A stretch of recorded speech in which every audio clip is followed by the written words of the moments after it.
Sentem-se, por favor. Glória a Deus. Deus abençoe vocês. A paz do Senhor, sejam todos bem-vindos. Você que trouxe a sua Bíblia, abra ela comigo, por favor, no livro de Atos dos Apóstolos, no capítulo de número 2 e no verso de número 37. Atos dos Apóstolos, capítulo de número 2 e verso de número 37, por favor. A epígrafe do texto é as primeiras conversões. Glória a Deus, aleluia. Jesus é bom.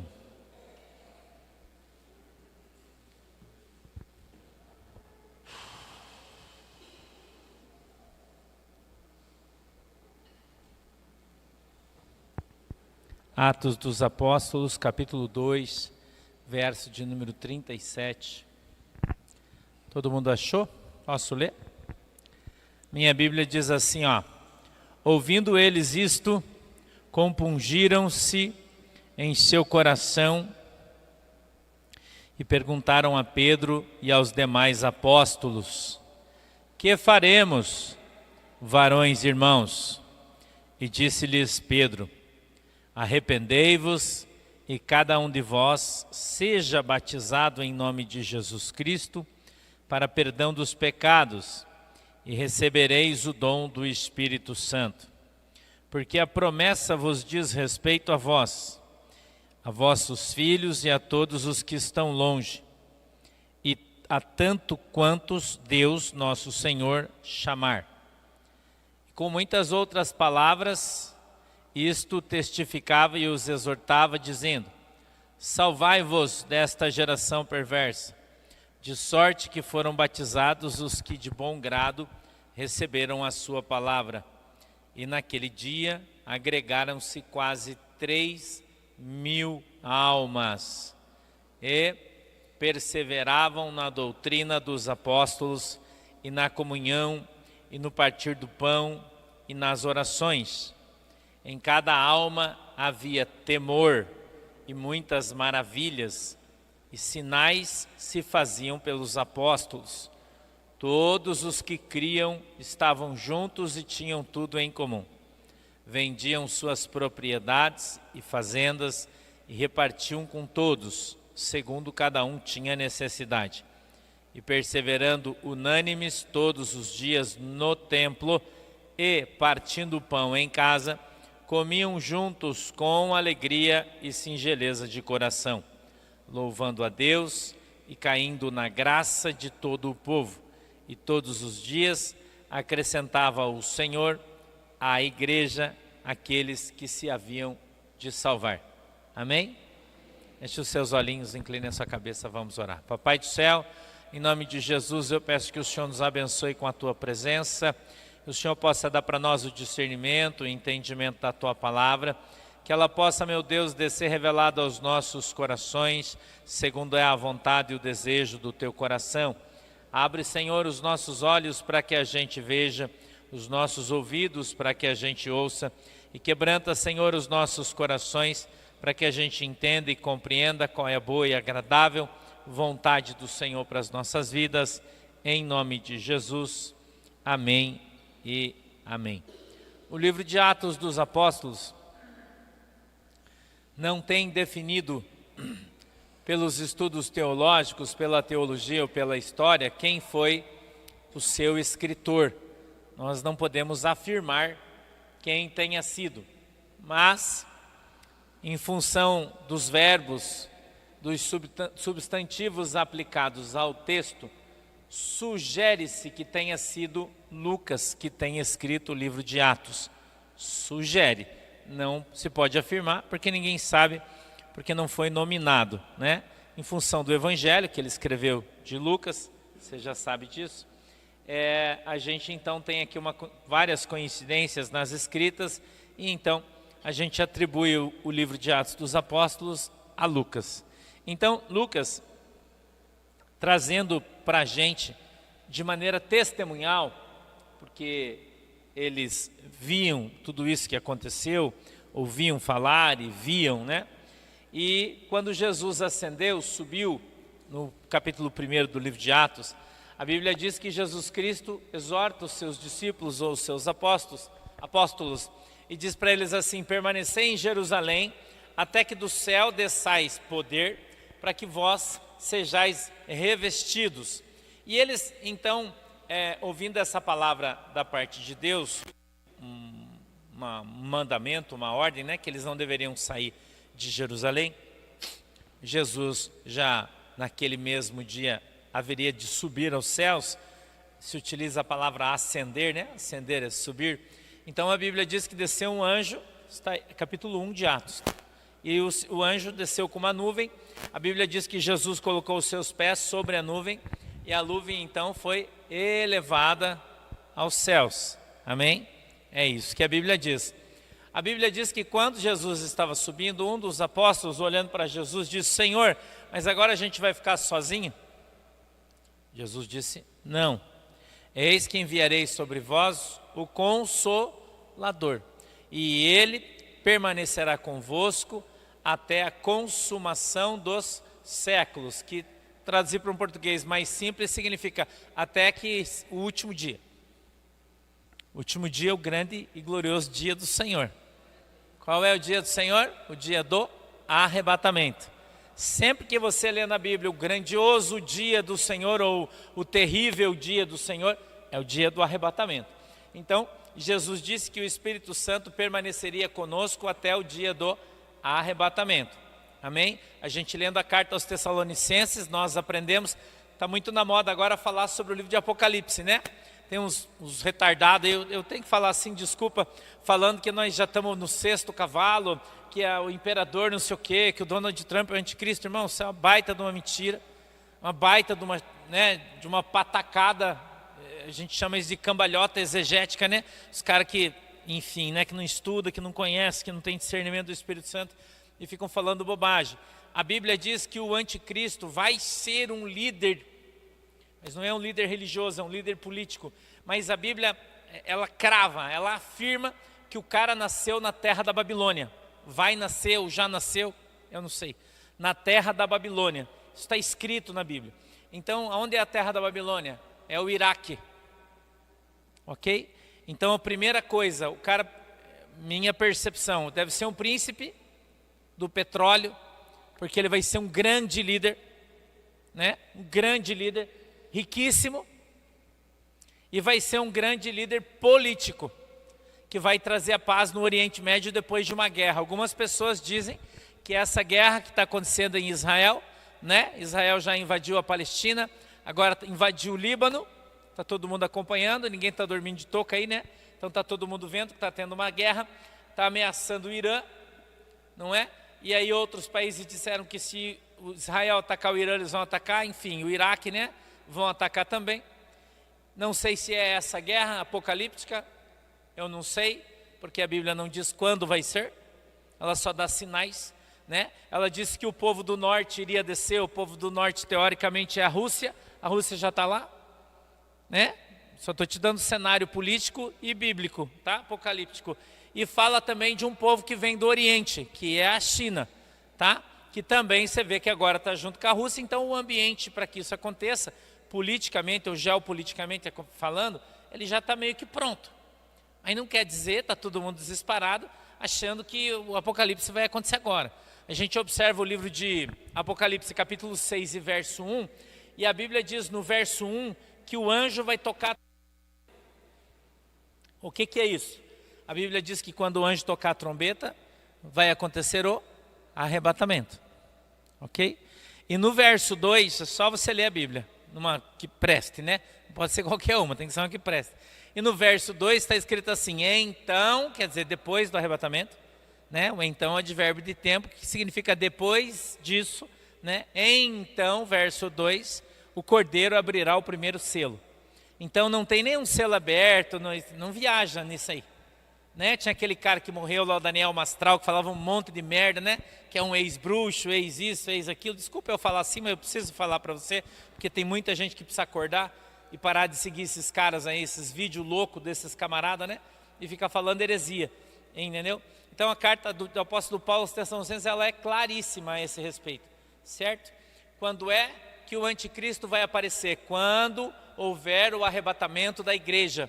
A Bíblia diz que quando Jesus vier nos altos céus, ele não vai descer aqui na terra, ele vai vir nos altos céus, atravessando o céu de um lado ao outro como se fosse uma trovoada, um trovão, um raio, qualquer uma dessas palavras está correta na tradução. A Bíblia diz que então o anjo vai tocar a trombeta, eu acho que vai ser assim, e quem tiver o Espírito Santo vai ouvir isso e vai morrer. É o que a Bíblia diz. A Bíblia diz que a carne e o sangue não vão entrar no reino dos... Então não há que achando, já falei para você, que nós com esse corpinho de bailarino meu, né, no caso de bailarino espanhol, né, fina cintura, nós vamos entrar lá no céu assim, não viaje. Entendeu? Jesus, quando morreu, ele ressuscitou. A Bíblia diz que ele recebeu um novo corpo. Por quê? Porque aquele corpo mortal dele não pode entrar num lugar que é imortal. O nosso corpo de corrupção, corruptível, corrupto, que é o nosso corpo, a nossa carne, por Adão, ela não pode herdar a incorruptibilidade. O apóstolo Paulo é muito claro sobre isso. Então a Bíblia diz que aonde estiverem os urubus, ali se ajuntarão os corpos. Amém? Então a Bíblia diz que nós vamos receber um novo corpo lá no céu, revestido com a glória de Deus, que todos teremos a aparência dos anjos e seremos todos irmãos. Quer você queira, quer você não queira, né? Esse negócio de que nós vamos viver junto para sempre, não existe isso aí, né? Tem umas irmãs que viajam, né, muito, os irmãos também, né, aqueles filmes de amor, né, falando, nosso amor é eterno. Não é não. Quando você morrer, acabou. Tá? Acabou. Aí nós vamos para o céu, lá nós vamos ser tudo irmão. Lá não vai ter marido, mulher, não. É o que a Bíblia diz, tá? É o que eu acho, é o que a Bíblia diz. Enfim, então, o apóstolo Paulo disse que de maneira nenhuma nós, os irmãos, precederemos, ou seja, iremos na frente daqueles que morreram em Cristo e estão dormindo. A Bíblia diz que primeiro ressuscitarão aqueles que estão dormindo e subirão, e ele ali fala de maneira clara que a terra vai devolver os seus mortos, o mar vai devolver os seus mortos, o fogo vai devolver os seus mortos, ou seja, todos os elementos que destroem o corpo, né, vão ter que devolver cada um deles, a alma, né, você já sabe, espírito, e então somente essa parte espiritual nossa é que vai subir. Por isso que ninguém vai levar nada no bolso, não vai levar joias, não vai relógio, nada. Nada. Né? Você veio do pó, esse corpite aqui vai voltar e depois nós vamos subir alma e espírito. Nos encontraremos com o Senhor, diz a Bíblia, nos altos céus. E depois, o povo que está vivo, será arrebatado. Amém? É isso que a Bíblia diz. E então, aí a gente vai para o Apocalipse 6:1, e lá está escrito isso, que então primeiro o anjo vai tocar a trombeta, e depois Jesus Cristo vai abrir o selo, primeiro selo. Então, em primeiro lugar, nós não estamos vivendo na tribulação, certo? Nós somos atribulados, essa é outra conversa. Você é tribulado, tribuloso, eu sou tribuloso, né? Porque o Lula está tribulando todo mundo, o cara que te valha, né? Está tribulando todo mundo com medo de perder a poupança, está todo mundo com medo de perder a aposentadoria, daí está todo mundo tribulado, né? Certo? Mas nós não vivemos na tribulação. Porque na tribulação vão haver características, né? Vão haver animais, coisas, espíritos que vão estar andando na terra, que ainda não estão, graças a Deus, e eu espero que a gente nem veja eles. Tá bom? Então, quando a gente olha para a palavra de Deus, a gente vê o Senhor Jesus Cristo fazendo algumas promessas.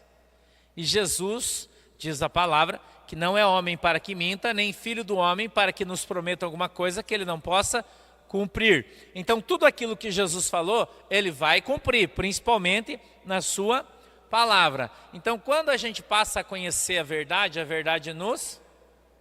Gabriel, baixa um pouquinho que eu acho que está muito alto aí, meu filho. A verdade nos... Então... Conhecereis a verdade e a verdade vos... Então, quando você conhece a verdade sobre o arrebatamento, sobre a vida vindoura e sobre o reino do céu, você fica liberto da heresia e da mentira que muita gente conta por aí. Muita gente conta muita mentira por aí. né? Por exemplo, o cara olha para você e fala, irmão, você precisa emagrecer, porque a Bíblia diz que a porta do céu é estreita, se você estiver gordo, você não vai passar. Eu já escutei isso aí, já.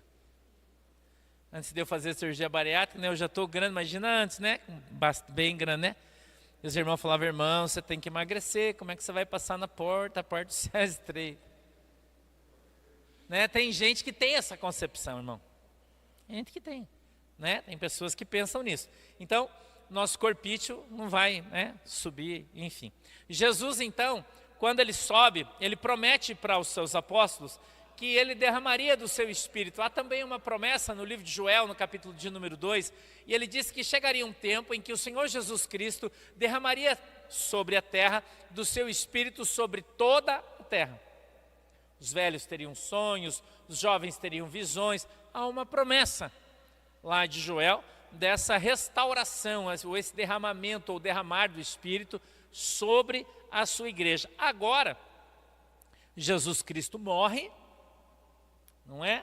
João 19:30, Jesus Cristo morre, né? Rendeu-se, ele fala lá, tetelestai, acabou, terminado, 19:30 de João. A Bíblia diz no 31 e 32 que então, quando Jesus morreu, o que aconteceu? Rasgou-se o véu que nos separava da presença de Deus, que ele rasgou-se de cima para baixo. Por quê? Porque quem rasgou foi Deus. Então a gente volta de novo lá no Velho Testamento, lá no livro de Êxodo, e a gente vê Moisés subindo no monte Sinai, conversando com Deus, e Deus dá a ele alguns mandamentos, dentre eles, que ele deveria construir um altar, e esse altar era um altar móvel, né? Lembre-se que o povo de Deus era um povo nômade, e ele ficou quase 40 anos andando pelo deserto. Então, o templo ele já existia, mas ele era uma grande barraca de 14 metros de comprimento por 7 de largura, e no meio do templo, que se dividia 7 metros mais 7, existia uma cortina, que também era conhecido como véu. Então, a primeira parte desse templo, os primeiros 7 metros, era conhecido como lugar santo. Ali tinha 3 altares de sacrifício, queimava-se as vítimas, os incensos e os pães da preposição, eram 3. Quando você passava dessa cortina do meio para dentro, estava lá o quê? A arca da aliança, mas lá dentro só podia entrar o sumo sacerdote, que só tinha um, que era Moisés agora, né? Então só Moisés podia atravessar o véu, ajoelhar-se diante da arca. A Bíblia diz que ele se ajoelhava, colocava a sua cabeça sobre a arca, né? A arca representa o quê?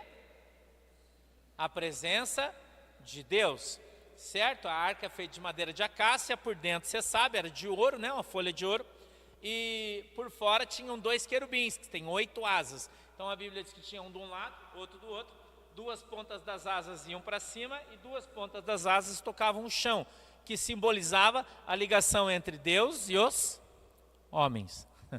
É tudo simbolismo no Velho Testamento, amém? Tudo simbolismo. A Bíblia diz que Moisés entrava lá e mais ninguém podia entrar.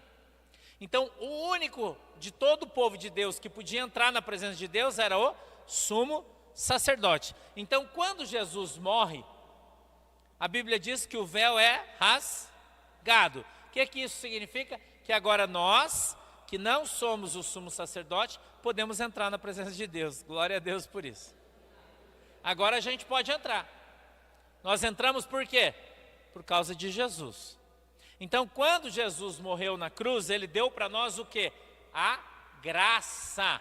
E agora nós não vivemos mais na lei. Então, quando nós recebemos uma nova aliança da parte de Deus, essa aliança agora perdoa e apaga os nossos pecados, e por isso nós temos essa condição de podermos entrar na presença do Senhor, porque nós estamos limpos, perdoados, lavados e remidos no sangue do Cordeiro de Deus, que tira os pecados do mundo. O verdadeiro Cordeiro de Deus que tira os pecados do mundo, Jesus. Então Jesus na cruz deu para mim e para você a oportunidade de entrarmos na presença de Deus. Por isso que Jesus disse em Mateus 21, 22, ele disse assim: tudo aquilo que pedires em oração em meu nome, isso vos dará. Quando nós pedirmos a Deus em nome de Jesus. A Bíblia diz em Romanos 8, 30 para frente, que Jesus Cristo está lá no céu, sentado à direita de Deus, intercedendo por mim e por vocês, por nós. Então a intercessão de Jesus Cristo faz com que a gente entre na presença de Deus. No mesmo capítulo, do verso 20 para frente, está escrito que o Espírito Santo de Deus nos ensina a orar como devemos. Para quê? Para a gente entrar na presença de Deus.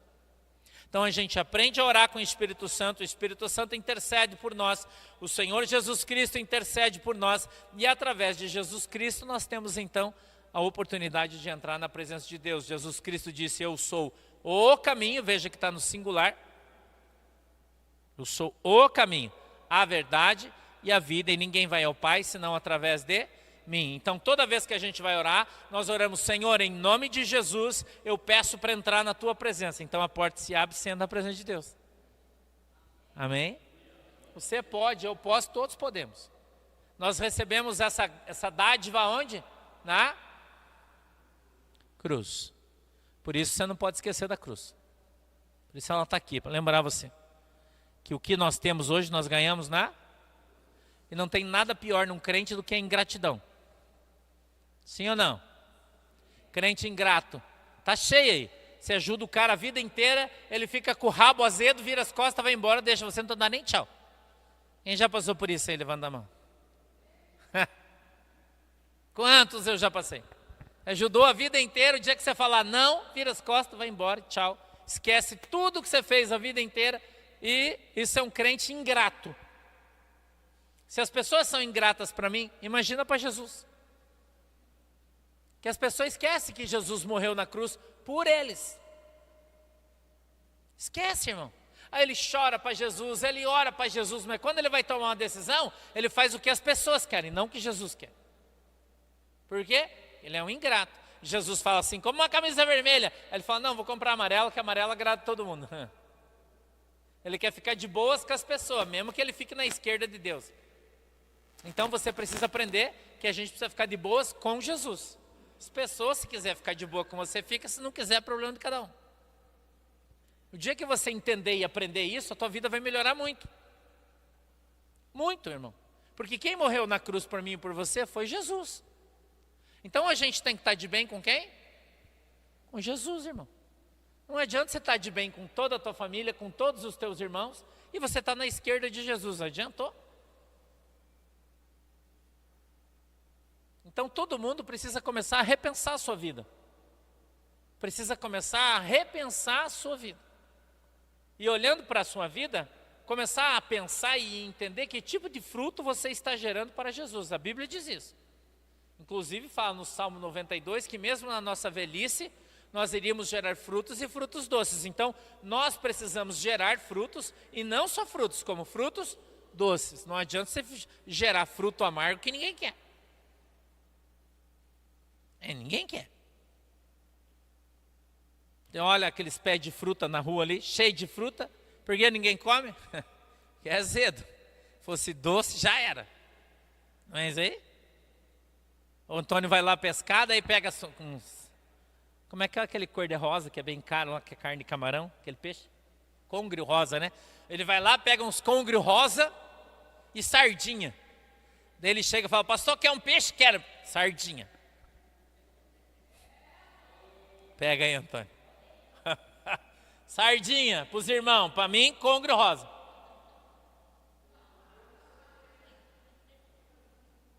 Hã? Então, se Jesus mandou você ir lá, eu lembro uma vez, Antônio, tinha um irmão, faz muitos anos já, ele era da nossa igreja, e ele era capitão de um barco aqui.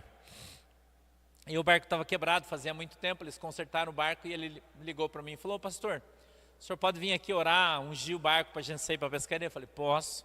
Fui lá no barco. E ali no barco, ungi, orei, eu falei para a tripulação, ó, presta atenção para a tripulação. Falei: Jesus vai mandar um peixe aqui para o meu aniversário.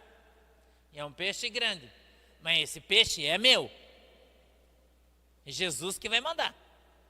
Tô entendendo todo mundo? Não, beleza. Tranquilo. Os caras foram pescar lá no Rio Grande do Sul, voltaram, pegaram um monte de camarão. Quando eles estavam aqui passando por Santa Catarina, diz o capitão do barco, falou para mim: nossa, pastor, eu estava ali, eu vi uma mancha branca na água.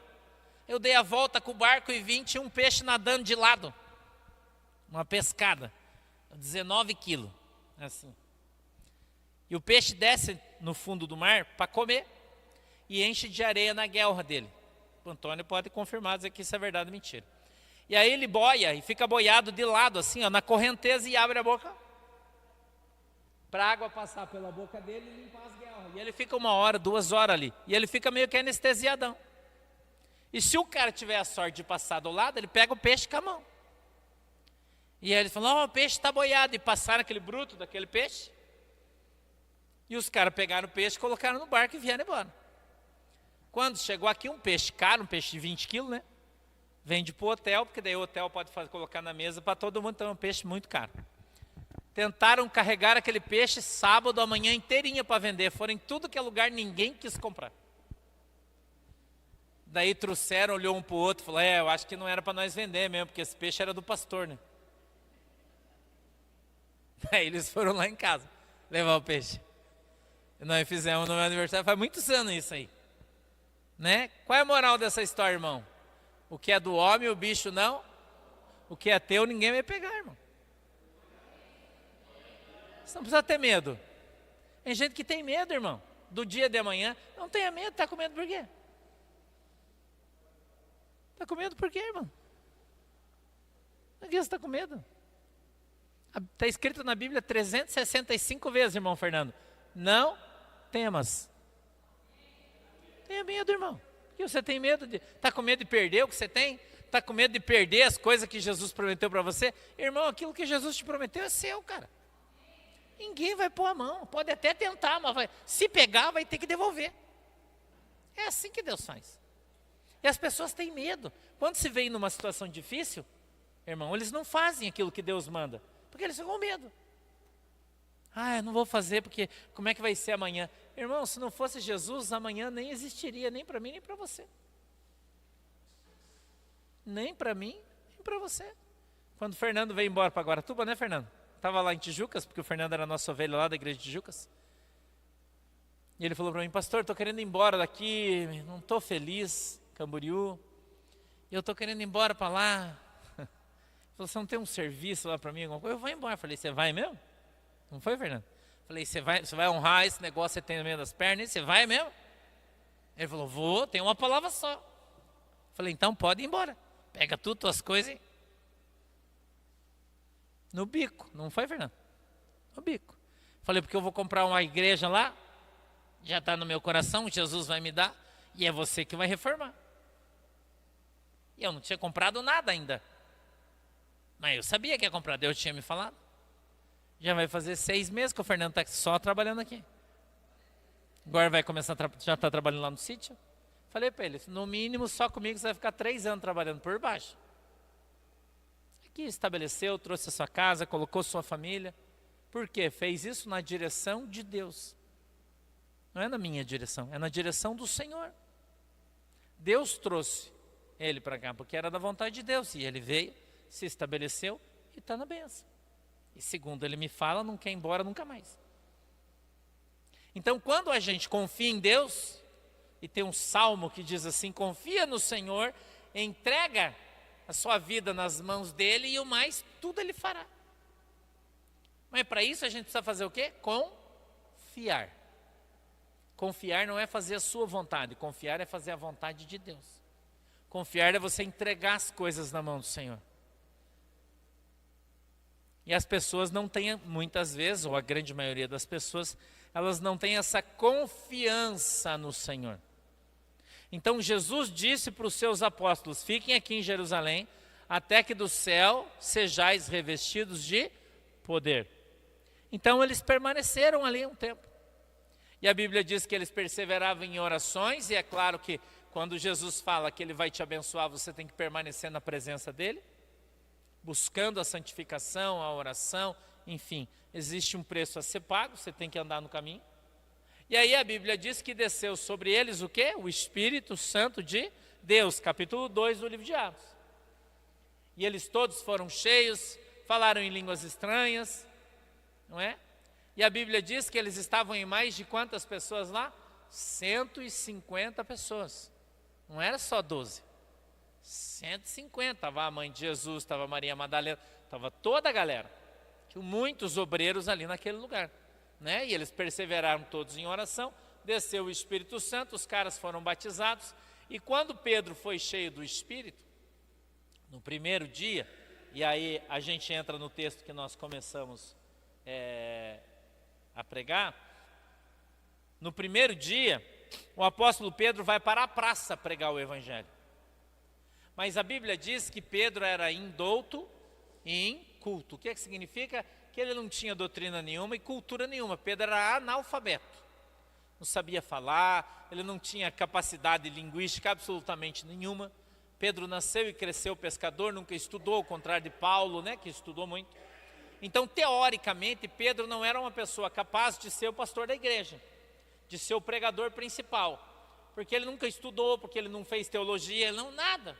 Mas a Bíblia diz que o Espírito Santo, quando desceu sobre a vida dele, o capacitou em todas as habilidades que lhe era necessário para o serviço que Deus lhe havia dado. Então, quando o Senhor mandar você fazer alguma coisa, irmão, você não precisa se preocupar que você não sabe, porque Deus vai te capacitar no caminho. Agora, se você ficar parado falando assim, Deus mandou eu ir lá, mas eu não vou porque eu não tenho as manhas, você não vai e o milagre não vai acontecer. Agora, quando for o Espírito Santo que te mandar fazer alguma coisa, quando você falar, tá bom, Jesus, eu estou indo, e quando você der o primeiro passo, Jesus começa a derramar sobre você uma unção especial para aquele serviço que você vai fazer. E quando você descer lá, você vai estar completamente capacitado para desenvolver aquele serviço da maneira que Jesus quer que você faça. Quer um exemplo? Vou trazer de novo Moisés. Moisés sobe e traz as medidas da arca a serem feitas. A arca de tábuas de acácia, que deveria ser feita, a arca da aliança, dentro dela tinha uma chapa de ouro inteiriça, ela não era cortada, 4 cantos. E ela deveria ser toda batida com buriu, martelo e buriu, e deveria ser esculpido em cada canto interno um rosto. Cada um, eram 4 rostos, do homem, do leão, do touro, né? Vocês sabem. Então, o cara, não tinha ninguém apto para fazer isso. Ninguém sabia, tinha capacidade de desenvolver aquele negócio. Aí Moisés orou, o que é que Deus fez? Deus mandou do céu um anjo. A Bíblia diz que o anjo desceu e ensinou o artesão a fazer. E o cara fez perfeitamente. As cortinas do templo de Salomão, ninguém sabia fazer. Mas a Bíblia diz que Deus mandou o anjo, e o anjo capacitou os caras, e os caras fizeram perfeitamente. Então por que o anjo não pode descer e capacitar você? Por que, irmão? O que mudou? Nosso Deus é o mesmo, a palavra de Deus é a mesma, o Espírito é o mesmo, os anjos são os mesmos. O que está faltando? Está faltando fé na sua vida. Está faltando a capacidade de orar, a capacidade de dobrar o seu joelho, a capacidade de obedecer a Deus, porque não adianta você se matar de orar, se matar de jejuar, se você não obedece a Deus. Aí não adianta, irmão. Mas eu estou orando, Deus vai mudar. Cara, Deus não vai mudar nada. Deus vai fazer exatamente aquilo que Ele falou, porque a palavra dEle não muda. Jesus disse, eu sou mesmo ontem, hoje e eternamente. O mesminho. A palavra dEle não vai mudar. A palavra dEle é a mesma para você, para mim, para todo mundo.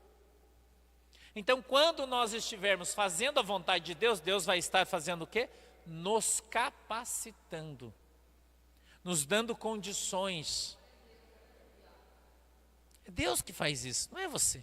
Talvez por isso você tenha sofrido tanto. Por quê? Porque você quer fazer as coisas segundo a vontade do teu coração, do seu jeito. E não é do seu jeito, é do jeito de Deus. E a gente precisa esperar o tempo de Deus. A gente precisa permanecer até que o Espírito desça, e aí a gente sai. Então Pedro, agora cheio do Espírito Santo, vai para a praça. A Bíblia diz que no primeiro dia que Pedro pregou, nós lemos o texto, quantas pessoas se converteram?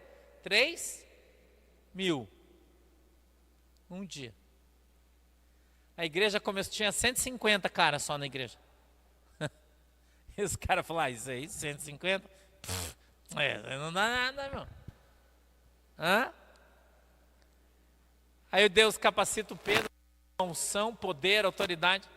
Ele vai lá na praça, prega uma palavra poderosa. Começa a orar no meio, os aleijados começam a andar, o cego começa a enxergar. Deus faz um rebuliço. e num único dia a igreja salta de 150 para 3.150. Tá bom para você ou não? Será que Deus é capaz de mudar a sua vida do dia para a noite? Mas está cheio de gente que duvida ainda, né? Tem gente ainda que duvida, olha o texto. De forma que foram batizados os que receberam a sua palavra, e naquele dia agregaram-se quase quantas almas? Agora veja, foram batizados nas águas. Num dia, 3.000 pessoas. Aí, alguns teólogos de botequim disseram que era muita gente para batizar por imersão nas águas, para levar lá no rio, como João Batista batizou Jesus. Então eles disseram que os caras iam e jogavam uma água neles, e assim nasceu o batismo por aspersão, que é o batismo praticado, né, antigamente na igreja católica, presbiteriana e várias outras, que não existe na Bíblia, que é uma heresia. Mas por que eles falam isso? Eles dizem porque eles não tinham em 12 condições de batizar todo mundo. Mas se você olhar lá em livro de Lucas, capítulo 9, você vai ver que o Senhor os mandava de 2 em 2 lá atrás. 75 duplas. De 2 em 2. Por quê? Porque eles eram 150. Os discípulos que andavam com Jesus. Então, se você divide 150 por 3.000, sábado, ontem, a gente batizou lá 160, quase 170 pessoas. Nós estávamos em 2 duplas, nós levamos 1 hora para batizar 170 pessoas. Então, 170 dividido por 2 dá 85. Em 1 hora. Então, se nós estivéssemos lá em 75 duplas, faz a conta aí, e cada dupla batizasse 85 pessoas em 1 hora, quantas dava? Cadê o Tiago? Quantas dava, Tiago?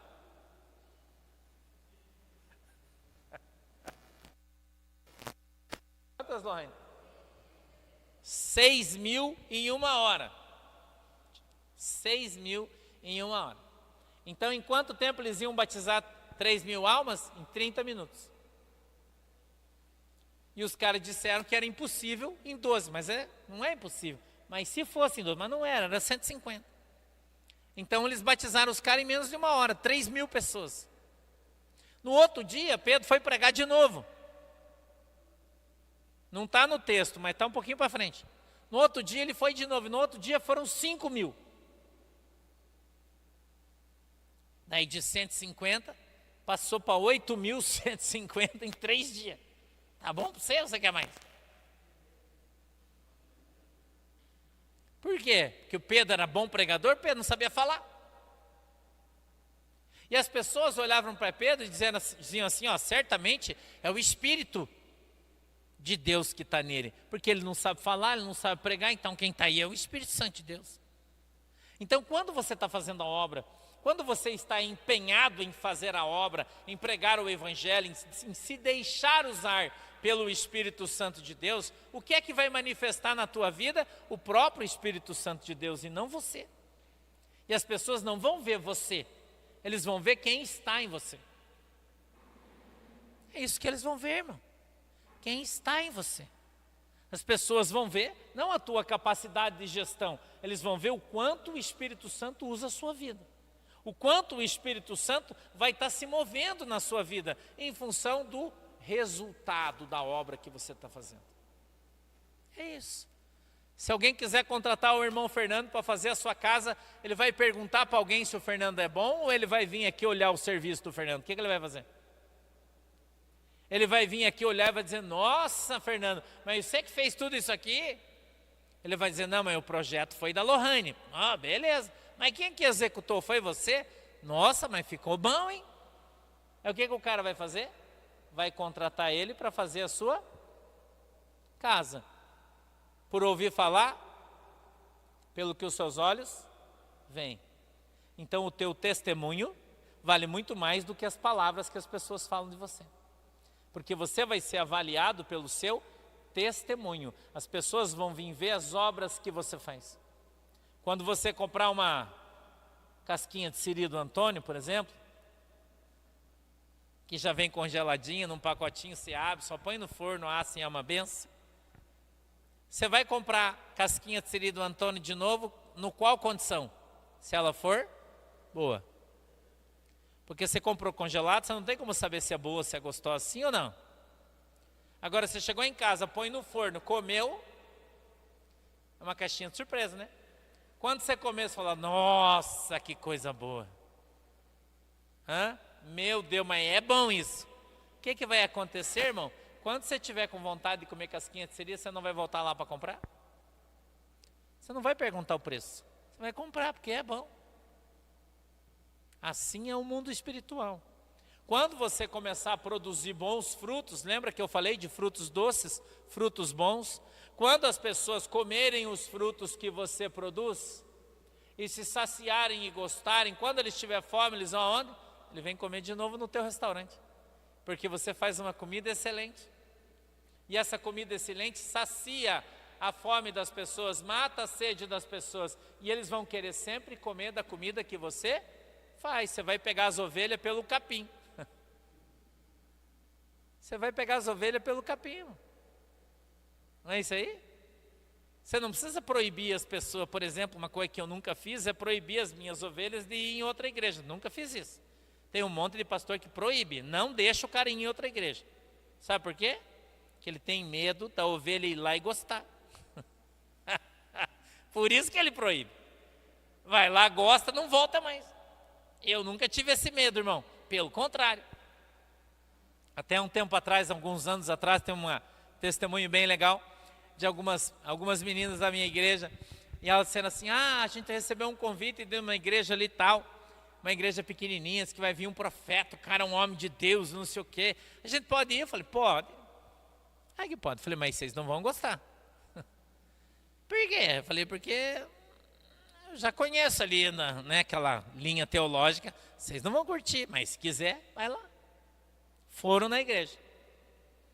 Aí quando chegaram no culto, eles iam conversar comigo, disseram, pastor, a gente não conseguiu ficar até o final.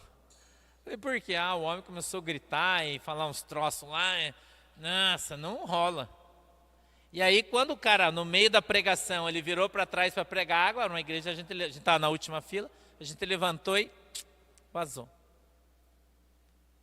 Aí eu falei, pois é, vocês estão acostumados a andar de Ferrari, né? Vai dar uma voltinha de Kombi, não acostuma mesmo. Não vai acostumar. Não adianta. Então, você só sabe que uma comida é ruim quando você come ela. Aí você vai dar valor à comida que você tem. Que a comida que você come é boa. Mas tem gente que, eu já falei do crente ingrato, né? Vou falar de novo.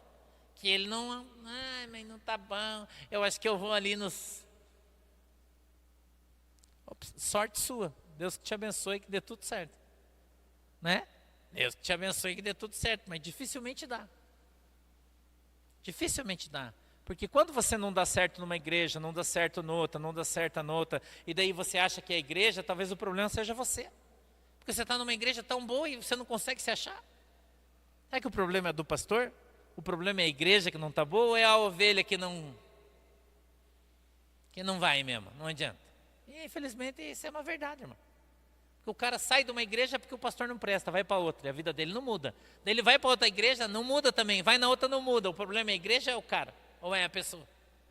O povo não se converte, não muda, né? E daí ele prefere mudar de igreja para outro lugar, a vida dele continua a mesma porcaria. As pessoas têm que aprender, irmão, que o nosso Deus é um só. E que quem transforma você é o Espírito Santo. Independente de onde você for, se for uma igreja de Jesus, uma de Deus, em todos os lugares a operação é do Espírito Santo.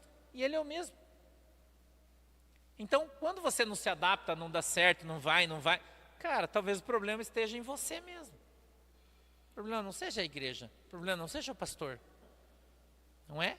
Então, a gente precisa aprender a fazer uma análise da nossa vida e entender por que a nossa vida está complicada.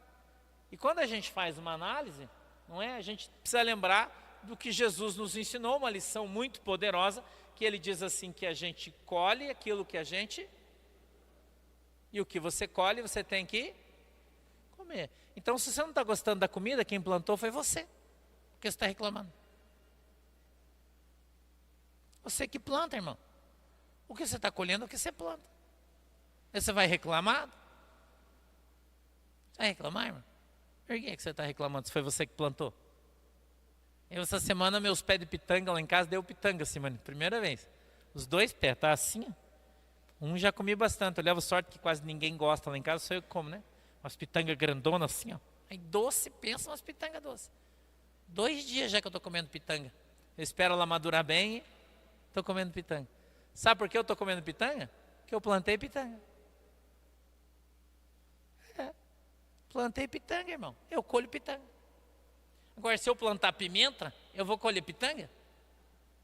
Isso é uma regra do céu, isso. Se eu plantar pimenta, eu vou colher pimenta, irmão. Mas eu tenho alergia de pimenta. Se eu comer, eu quase morro. Eu já fui, quando eu era criança, por causa de pimenta, eu fui internado. Fiquei em estado de coma. Quase morri. É porque eu tenho alergia. Eu não posso comer pimenta, ainda mais aquelas fortes. Se eu comer, eu morro. Então, se eu sei que a pimenta vai me matar, eu vou plantar pimenta? Eu vou comer no restaurante tailandês? Só se eu tiver a opção de não ter pimenta, senão eu nem vou. É comer e cair duro. Os caras só comem pimenta. Então nós precisamos aprender o que a Bíblia está falando, né? Vamos mais para frente, tem mais um verso aí. E perseveraram aonde? O que é a doutrina? É tudo aquilo que está escrito na Bíblia, no Novo Testamento. Isso é a doutrina. Então alguém perguntar para você, irmão, qual que é a doutrina da sua igreja? A Bíblia. A Bíblia, Novo Testamento, é a doutrina da nossa igreja. Tudo que está na Bíblia, no Novo Testamento, nós seguimos e pregamos. Aquilo que não está, nós não queremos saber. Ah, mas e o Velho Testamento? O Velho Testamento é a lembrança da antiga aliança. Nós não seguimos isso. Quem segue isso é o judeu, o adventista, nós não. O crente não anda no Velho Testamento.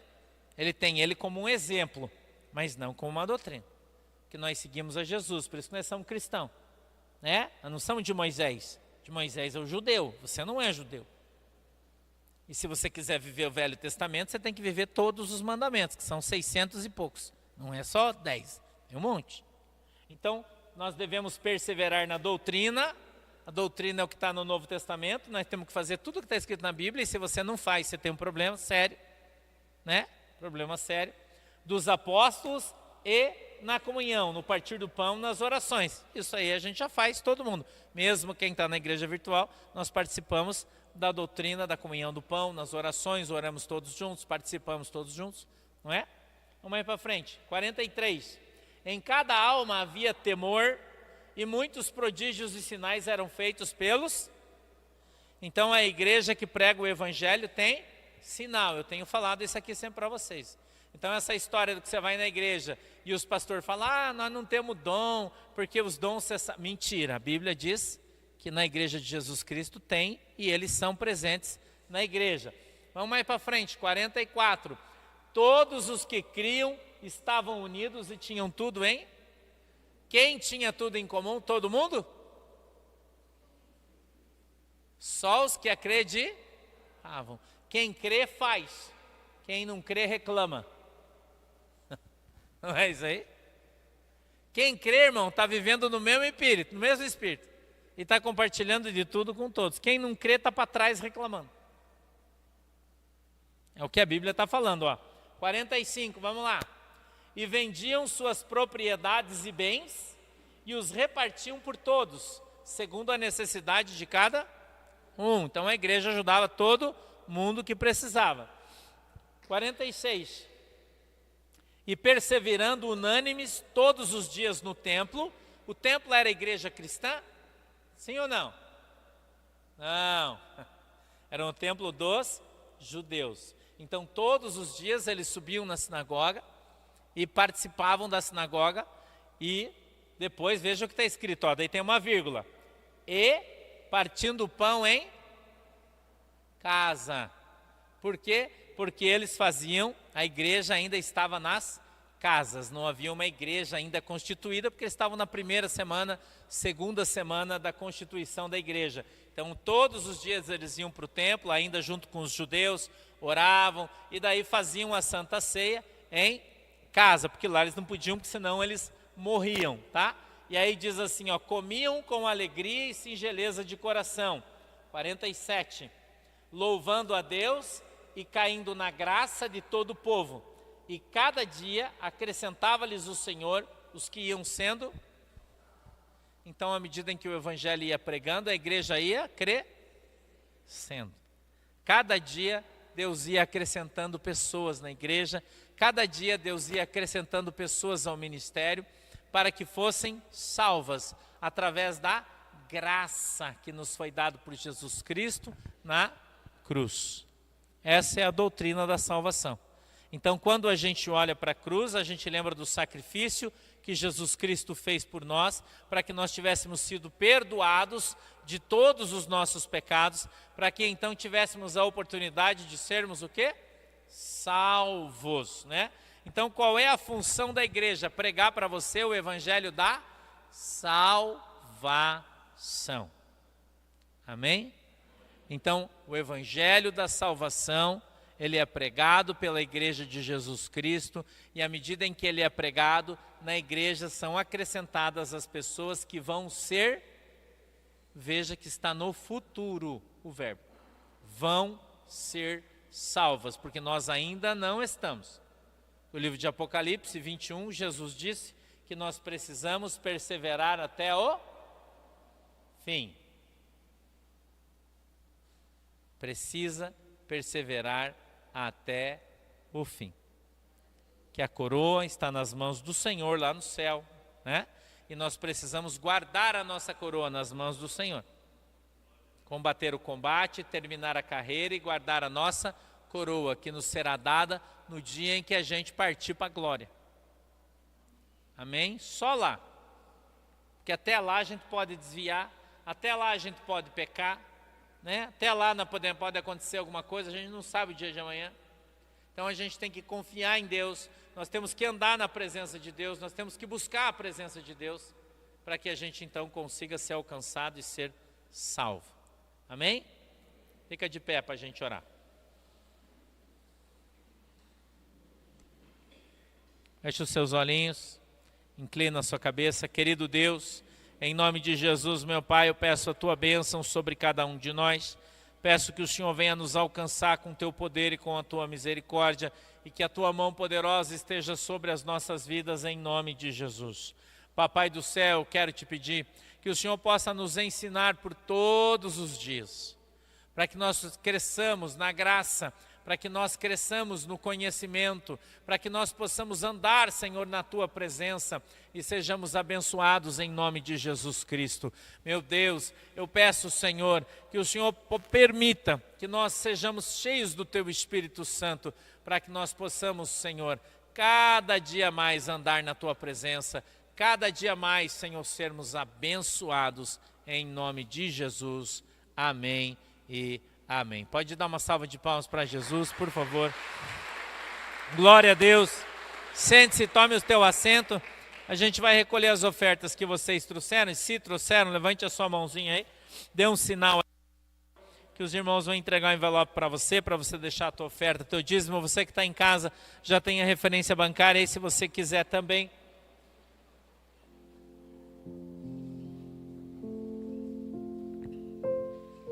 Glória a Deus, aleluia. Jesus é bom. Glória. Hoje nós estamos com cara de acabado, assim, você está olhando para os obreiros, está todo mundo cansado, nós chegamos 3 horas da manhã hoje, né? Na nossa viagem para o Rio Grande do Sul, né? A gente chegou aqui, era quase 3 horas da manhã, 2h50.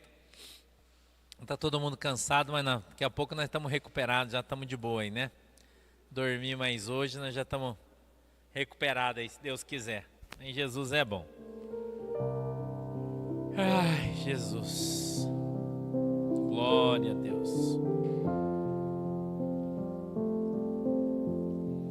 Glória a Deus.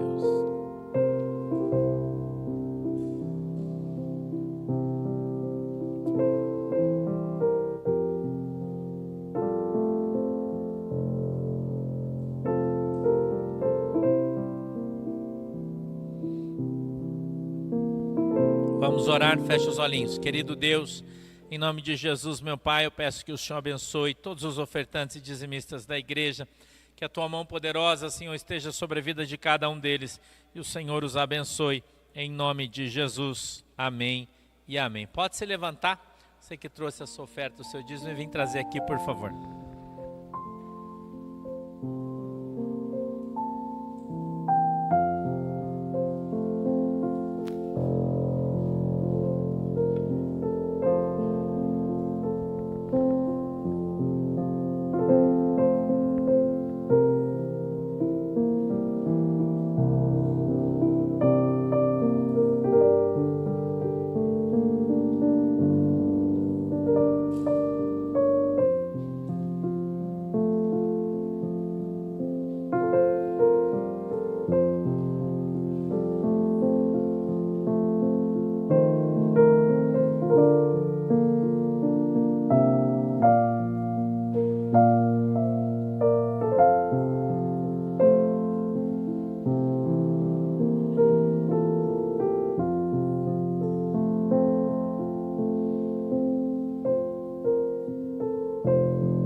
Pastor Lincoln.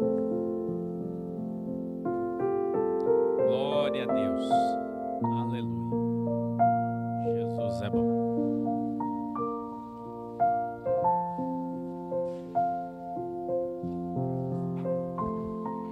Amém, igreja. Aprendi mais uma hoje, né? Quem crê faz, quem não crê reclama. Isso, pastor? Lembra dos espias que Moisés enviou para sondar a terra de Canaã? Dos 12, 10 voltaram reclamando, murmurando. Nós não vamos conseguir, é terra de gigantes, vamos ser esmagados por eles. E só dos dois, quem são os dois que acreditaram na palavra de Deus, na promessa de Deus, que Deus iria dar a terra de Canaã?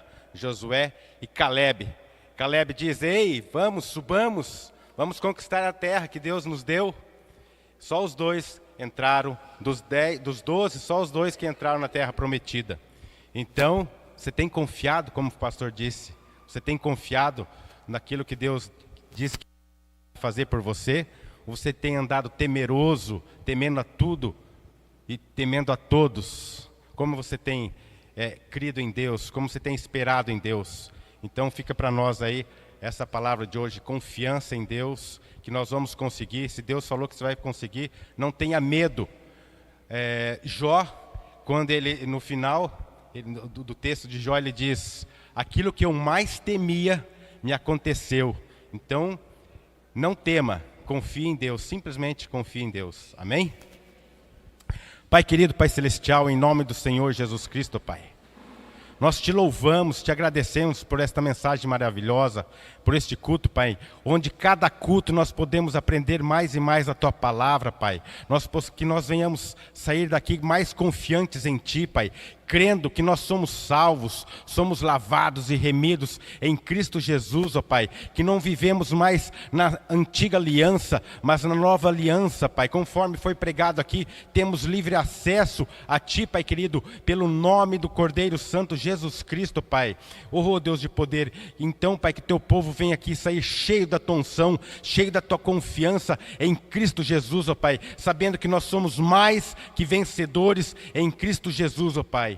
E que nesta semana nós venhamos ter uma semana de vitória, Pai. Nós venhamos ser mais que vencedores em Cristo Jesus, em cada área da nossa vida, Pai. Sabendo que é o Senhor que cuida de nós, que o Senhor nos livra, Pai. Que o Senhor cuida da nossa prosperidade, do nosso celeiro, do nosso trabalho, da nossa saúde, de todas as áreas da nossa vida, Pai. Em nome do Senhor Jesus Cristo, estenda tuas mãos para receber a bênção.